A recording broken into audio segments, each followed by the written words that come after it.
प्यारे बच्चों नमस्कार। आज हम जवाहरलाल नेहरू द्वारा लिखित पाठ भारत माता का अध्ययन करेंगे, जो 11वीं की पाठ्य पुस्तक का एक पाठ है। सबसे पहले दो पंक्तियां दी गई हैं, हम उनके बारे में देखते हैं। सच्ची संस्कृति को दुनिया के हर कोने से प्रेरणा मिलती है, लेकिन वह अपनी ही धरती पर पैदा होती है और उसकी जड़ें जन मन में समाई रहती हैं। ये भारत की खोज का उपसंहार का भाग है। अब आइए जवाहरलाल नेहरू का जीवन परिचय देखते हैं। आप जानते हैं जवाहरलाल नेहरू स्वतंत्र भारत के पहले प्रधानमंत्री थे, जिनका जन्म सन 1889 इलाहाबाद उत्तर प्रदेश में हुआ, जिसका नाम अब बदलकर प्रयागराज कर दिया गया है। इनकी प्रमुख रचनाएं हैं मेरी कहानी, जो इनकी आत्मकथा है, विश्व इतिहास की झलक, हिंदुस्तान की कहानी, पिता के पत्र पुत्री के नाम, ये हिंदी अनुवाद है, हिंदुस्तान की समस्याएं, स्वाधीनता और उसके बाद, राष्ट्रपिता, भारत की बुनियादी एकता, लड़खड़ाती दुनिया आदि लेखों और भाषणों का संग्रह है। इनकी मृत्यु सन 1964 ईस्वी में हुई थी। जवाहरलाल नेहरू का जन्म इलाहाबाद के एक संपन्न परिवार में हुआ। इनके पिता वहाँ के बड़े वकील थे। पिता के बारे में आप जानते होंगे कि इनके पिता का नाम पंडित मोतीलाल नेहरू था और ये कश्मीरी पंडित थे। नेहरू की प्रारंभिक शिक्षा घर पर और उच्च शिक्षा इंग्लैंड में हैरो और कैम्ब्रिज में हुई। वहाँ से वकालत की पढ़ाई की, लेकिन नेहरू पर गांधी जी का बहुत प्रभाव पड़ा। उनकी पुकार पर वे पढ़ाई छोड़कर आज़ादी की लड़ाई में जुट गए। आगे चलकर सन 1929 में वे भारतीय राष्ट्रीय कांग्रेस के लाहौर अधिवेशन के अध्यक्ष बने और पूर्ण स्वतंत्रता की मांग की। नेहरू का झुकाव समाजवाद की ओर भी रहा। सन 1947 में जब भारत स्वतंत्र हुआ तो नेहरू जी पहले प्रधानमंत्री बने और भारत के निर्माण में अंत तक जुटे रहे। उन्होंने देश के विकास के लिए कई योजनाएं बनाईं, जिनमें आर्थिक और औद्योगिक प्रगति तथा वैज्ञानिक अनुसंधान से लेकर साहित्य, कला, संस्कृति आदि क्षेत्र शामिल थे। नेहरू जी बच्चों के बीच चाचा नेहरू के रूप में जाने जाते थे। शांति, अहिंसा और मानवता के हिमायती नेहरू ने अंतर्राष्ट्रीय स्तर पर विश्व शांति और पंचशील के सिद्धांतों का प्रचार किया। प्रस्तुत पाठ हिंदुस्तान की कहानी का 5वां अध्याय है। अंग्रेजी से भाषांतर हरिभाऊ उपाध्याय ने किया है। इसमें पंडित नेहरू ने बताया है कि किस तरह देश के कोने कोने में आयोजित जलसों में जाकर वे आम लोगों को बताते थे कि अनेक भागों में बटा होने के बाद भी हिंदुस्तान एक है। इस अपार फैलाव के बीच एकता का क्या आधार है और क्यों भारत एक देश है जिसमें सभी हिस्सों की नियति एक तरीके से बनती बिगड़ती है। यही पूरे पाठ की विषय वस्तु है। इसी क्रम में नेहरू ने भारत माता शब्द पर भी विचार किया है और उनका निष्कर्ष है कि भारत माता की जय का मतलब है यहाँ के करोड़ों करोड़ लोगों की जय। कहने की जरूरत नहीं है कि अपने छोटे आकार के बावजूद इस लेख का कथ्य अत्यंत विराट और प्रस्तुतिकरण पैना है। आइए पाठ की तरफ चलते हैं। भारत माता। अक्सर जब मैं एक जलसे से दूसरे जलसे में जाता होता और इस तरह चक्कर काटता रहता होता था, तो इन जलसों में मैं अपने सुनने वालों से अपने इस हिंदुस्तान या भारतवर्ष की चर्चा करता। भारत एक संस्कृत शब्द है और इस जाति के परंपरागत संस्थापक के नाम से निकला हुआ है। भारत का परिचय यहाँ पर जवाहरलाल नेहरू ने बताया है और यह बताया है कि भारत की संस्थापना या भारत की स्थापना भरत नामक राजा ने की थी। इस कारण भारत के नाम पर इसका नाम भारतवर्ष पड़ा।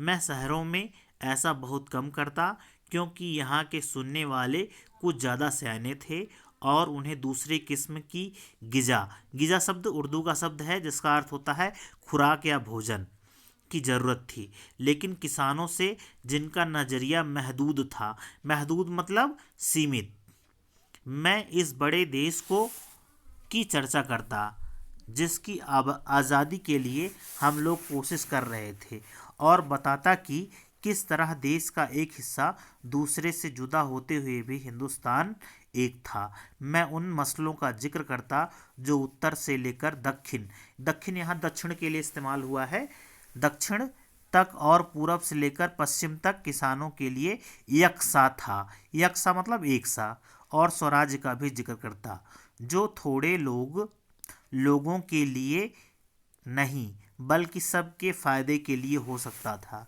मैं उत्तर पश्चिम में खैबर के दर्रे से लेकर धुर दक्षिण में कन्याकुमारी तक की अपनी यात्रा का हाल बताता और यह कहता कि सभी जगह किसान मुझसे एक से सवाल करते क्योंकि उनकी तकलीफ़ें एक सी थी, यानी गरीबों, कर्जदारों, पूंजीपतियों के शिकंजे, जमींदार, महाजन, कड़े लगान और सूद, पुलिस के जुल्म, और ये सभी बातें गुथी हुई थी उस ढड्ढे, ढड्ढे का मतलब होता है बोझ, उस ढड्ढे के साथ जिस जिसे एक विदेशी सरकार ने हम पर लाद रखा था, और इनसे छुटकारा भी सभी को हासिल करना था। मैंने इस बात की कोशिश की कि लोग सारे हिंदुस्तान के बारे में सोचें और कुछ हद तक इस बड़ी दुनिया के बारे में भी जिसके हम एक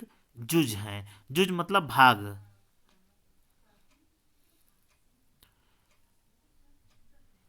मैं अपनी बातचीत में चीन, स्पेन, अबिसीनिया, मध्य यूरोप, मिस्र और पश्चिमी एशिया में होने वाले कसमकसों का जिक्र भी ले आता। मैं उन्हें सोवियत यूनियन में होने वाली अचरज भरी तब्दीलियों का हाल भी बताता और कहता कि अमेरिका ने कैसी तरक्की की है। यह काम आसान न था, लेकिन जैसा मैंने समझ रखा था वैसा मुश्किल भी न था। इसकी वजह यह थी कि हमारे पुराने महाकाव्यों ने और पुराणों की कथा कहानियों ने, जिन्हें वे खूब जानते थे, उन्हें इस देश की कल्पना करा दी थी, और हमेशा कुछ लोग ऐसे मिल जाते थे जिन्होंने हमारे बड़े बड़े तीर्थों की यात्रा कर रखी थी जो हिंदुस्तान के चारों कोनों पर थे, या हमारे पुराने सिपाही मिल जाते जिन्होंने बड़ी जंग में या धावों के सिलसिले में विदेशों में नौकरियां की थी।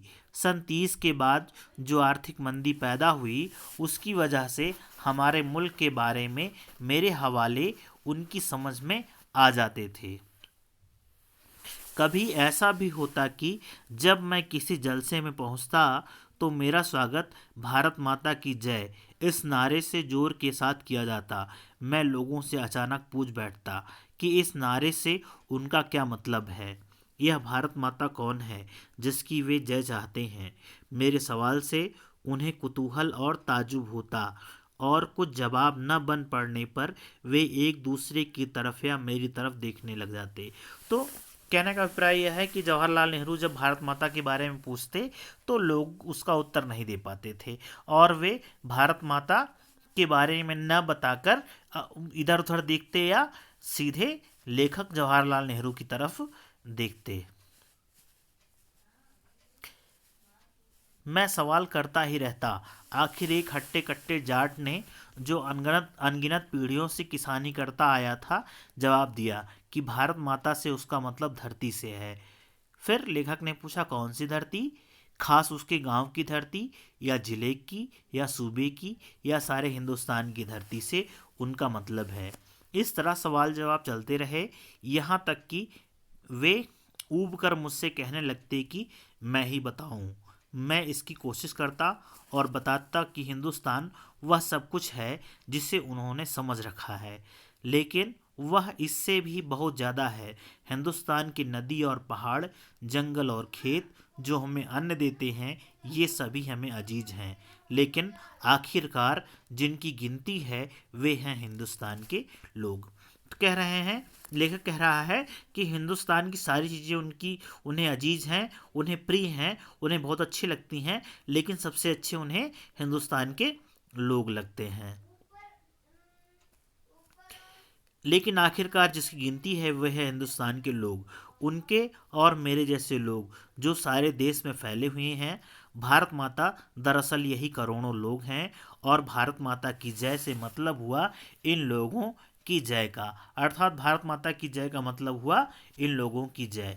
मैं उनसे कहता कि तुम इस भारत माता के अंश हो, इस तरह से तुम ही भारत माता हो।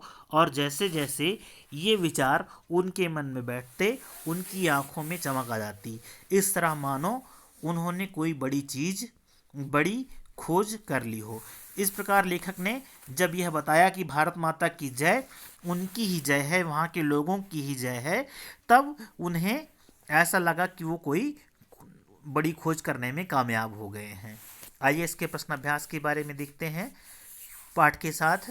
पहला प्रश्न है, भारत की चर्चा नेहरू जी ने कब और फिर से देख लीजिए, भारत की चर्चा नेहरू जी कब और किससे करते थे।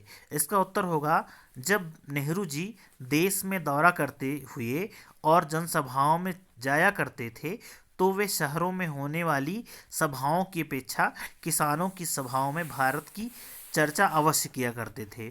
उन्हें लगता था कि किसान को संपूर्ण भारत के बारे में जानकारी कम है तथा उनका दृष्टिकोण सीमित है, इसलिए उन्हें भारत के व्यापक अर्थ का ज्ञान कराना चाहिए। दूसरा प्रश्न है, नेहरू जी भारत के सभी किसानों से कौन सा प्रश्न बार बार करते थे।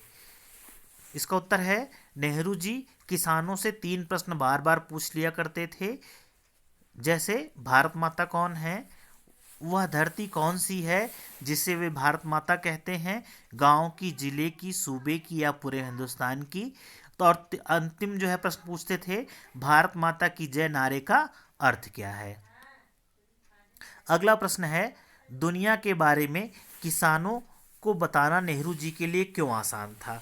दुनिया के बारे में बताना नेहरू जी को आसान इसलिए था क्योंकि कुछ ग्रामीण किसान पुराणों और महाकाव्यों की कथा कहानियां सुन चुके थे, जिसमें दुनिया के विभिन्न देशों के नाम भी आए थे। कुछ किसान तीर्थ यात्रा भी कर चुके थे जो देश के चारों कोनों पर स्थित हैं, इसलिए उससे वे परिचित थे। कुछ किसानों ने सैनिकों के रूप में जंग के समय विभिन्न स्थानों पर जाकर युद्ध किया था और विदेशी नौकरियां भी की थी। इसके अतिरिक्त वर्ष 1930 में विश्व भर में आई आर्थिक मंदी के कारण भी कुछ देशों से वे परिचित हो चुके थे। अगला प्रश्न है, किसान सामान्यतः भारत माता का क्या अर्थ लेते थे। इसका उत्तर होगा, किसान सामान्यतः भारत माता का अर्थ भारत की धरती से लेते थे। पांचवा प्रश्न है, भारत माता के प्रति नेहरू जी की क्या अवधारणा थी। इसका उत्तर होगा, भारत माता के प्रति नेहरू जी की अवधारणा थी कि भारत की नदियाँ, पहाड़, खेत, सारी धरती, करोड़ों लोग सब मिलकर भारत माता हैं, क्योंकि ये सब इसके अंग हैं। इन्हीं सब के मेल से भारत माता का निर्माण हुआ है, अर्थात भारत की प्रकृति, समृद्धि और समस्त प्राणी ही भारत माता हैं। अंतिम प्रश्न है, आज़ादी से पूर्व किसानों को किन समस्याओं का सामना करना पड़ता था।